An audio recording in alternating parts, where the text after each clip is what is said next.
જય શ્રી કૃષ્ણ, જય માતાજી। તમારા બધાનું અમારા વ્લોગમાં સ્વાગત છે। અને આવતીકાલે છે સાતમ, તો મારે બનાવવાની છે અત્યારે રસોઈ।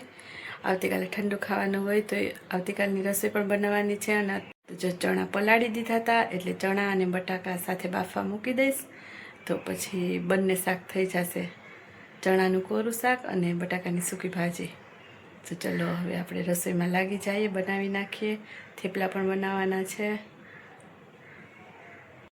ચણા પલાળ્યા હતા ને, જો સરસ મજાના પલળી ગયા છે। અહીંયા ચણા અને બટાકા ભેગા બાફવા મૂકી દઈએ। હવે અહીંયા જો આ કેરી હળદર મીઠાવાળી કરી, એકદમ મસ્ત લાગે છે। થોડીક વાર પછી પાણી થોડુંક છૂટું પડી જશે ને પછી એકદમ સરસ લાગે છે। થેપલા બનાવવાના છે એટલે જો આ સૂકેલી મેથી લઈ લીધી છે અને એને આવી રીતના પાણીમાં પલાળી દીધી, એટલે થોડીક વાર પલળશે એટલે એકદમ સરસ થઈ જાય। અને આમાં જો આદુ મરચાં અને લસણ ખાંડી લીધું થેપલામાં નાખવા, અને અહીંયા બફાઈ ગયા છે ચણા અને બટાકા। જો થેપલાના લોટમાં બધો મસાલો નાખી દીધો, હવે લોટ બાંધવાનો છે। લોટ બંધાઈ ગયો છે અને હવે વઘારી નાખું શાક છે। ચણા પણ સરસ બફાઈ ગયા છે અને અહીંયા બટાકા બફાઈ ગયા, એ બહાર કાઢી લીધા છે। અહીંયા જો આપણું ચણાનું શાક એકદમ સરસ થઈ ગયું છે, મસાલા ચણા। અને અહીંયા તેલ મૂકી દીધું છે આ બટાકાની સૂકી ભાજી વઘારવા માટે। બટાકા પણ સુધારી લીધા, હવે વઘારી નાખીએ। તો જો અત્યારે તો ગરમી ચાલુ થઈ ગઈ ને, એટલે ગરમીના નાઈ રહ્યા રસોડામાં। અને જો અહીંયા બટાકાની સૂકી ભાજી બની ગઈ। જો અહીંયા બટાકાની સૂકી ભાજી સરસ મજાની બની ગઈ છે। ચણા બની ગયા અને અહીંયા બાંધી લીધો છે ભાખરીનો લોટ। ભાખરી કરવાની છે અને બનાવવાના છે થેપલા। થેપલાનો ડબ્બો ભરાઈ ગયો છે જો, અને અહીંયા મૂકી દીધી છે તાવડી ભાખરી કરવા માટે। ગરમી ચાલુ થઈ ગઈ ને, તો જો પસીનાથી નવાઈ ગયું છે। ભાખરી ને જો ડબ્બો ભરીને થેપલા કરી લીધા, અને આટલી ભાખરી કરી લીધી ને ત્યાં સુધી। તો બસ આટલું બધું કેમ? કાલે છે સાતમ, એટલે 2 દિવસમાં જમવાનું બનાવ્યું ને એટલા માટે। અચ્છા, એટલે કાલ તારી સાતમ રહેવાની એમ? રહેવાની નથી, પણ ઠંડુ જમવાનું છે। આમાં છે આ ચણા સરસ મજાના, અને અહીંયા સૂકી ભાજી બનાવી, અને આ ભાખરી થાય છે છેલ્લી। ભાખરીઓ, થેપલા, ચણા, બટાકા, એવું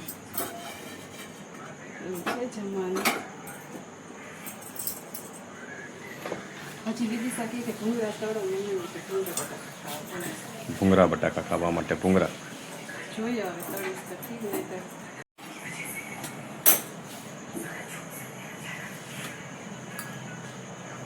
તો જાવી કડક મસાલાની ભાખરી હોય ને, નાસ્તામાં ચાલે ને અત્યારે ચાલે જમવામાં મિત્રો।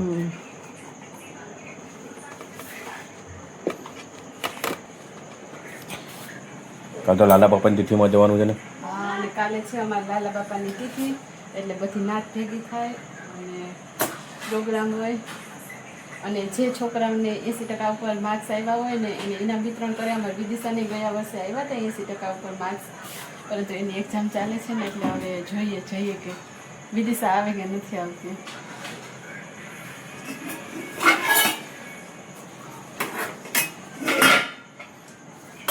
છાશ બનાવવાની છે, વિદિશા બેસી ગઈ છે જમવા, લાગી ભૂખ,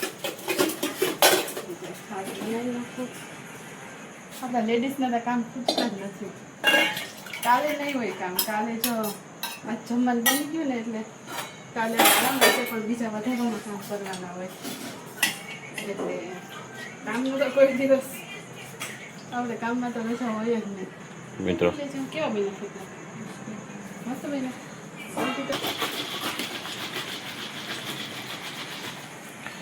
આ બની ગઈ આપણી છાશ। ચલો છાશ પીએ। છાશ પીવા નહીં, સૂકી ભાજી થેપલા ખાઓ। તો મિત્રો જો જમવાનું લઈ લીધું છે, છાશ ને બધું, તો હાલો જમવા। ચાંદલો નીકળી ગયો ગરમીનો, તો ચલો બધાય જમવા બેસી ગયા છે જમવા। જમી લઈએ. જમી લીધું અને હવે એવું થયું કે લાવ થોડુંક મીઠું બનાવી નાખું. એટલે જો અહીંયા ઘઉંનો જાડો લોટ લઈ લીધો છે, થોડીક બનાવી નાખું છું સુખડી. અહીંયા સુખડી પણ બનાવી લીધી છે. જો સરસ મજાની સુખડી બની ગઈ. હવે થોડીક ઠંડી પડે ને એટલે કાપા પાડી લઈએ. થઈ ગઈ ને સુખડી મસ્ત મજાની તૈયાર છે. કટે કરી લીધા આપણે, ઢેફલી પાડી લીધી. જો બતાવું, એકદમ સરસ બની છે પોચી.